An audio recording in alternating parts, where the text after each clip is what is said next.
జరుగుతుందంటే అన్యాయం జరిగితే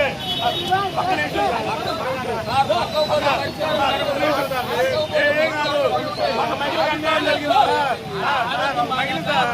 కులం పేరు పెట్టి మా మహిళ రాజ్యాంగబద్ధంగా చేయడానికి కూడా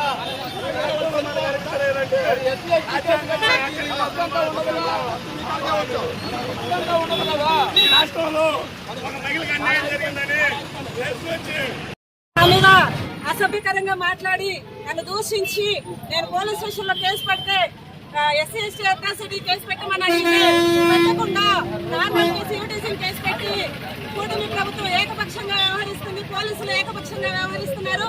కాబట్టి నాకు న్యాయం జరిగే వరకు ఈ పోరాటం రోజు వారి చేస్తానే ఉంటాము, మహిళలతో ఉధృతంగా చేస్తానే ఉంటాము. ఖచ్చితంగా నాకు న్యాయం జరిగే వరకు ఈ పోరాటం ఆగదని వైఎస్ఆర్ కాంగ్రెస్ పార్టీ తరఫు నుంచి, అదేవిధంగా దళిత సంఘాల నుంచి, అదే మహిళా విభాగాల నుంచి అనేక విధాలుగా ఈ పోరాటం అనేది చేస్తానే ఉంటాం. ఖచ్చితంగా నాకు న్యాయం జరిగే వరకు ఈ పోరాటం అనేది ఆగదని తెలియజేస్తున్నాను.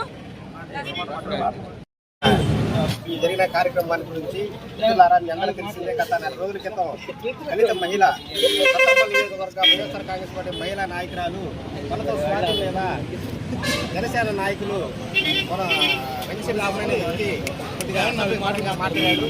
ఆ విషయం మీద మేము అతను అడిగితే కన్నలక్ష్మి గారికి కూడా స్వాతి చెప్పింది. అయినా కానీ కన్నలక్ష్మి గారిని కూడా పట్టించుకోలేదు, జనసేన కాబట్టి మేము రోడ్డు మార్చి రోజు ధర్నా చేయాలనుకున్నాము. కాబట్టి దానిలో భాగంగా ఈ రోజున మేము వైఎస్ఆర్ కాంగ్రెస్ పార్టీ దళిత సంఘాల ఆధ్వర్యంలో ధర్నా చేస్తున్నాము. మాకు న్యాయం జరగలేదు కాబట్టి ఈ అమ్మాయికి రేపించారా సరే దళిత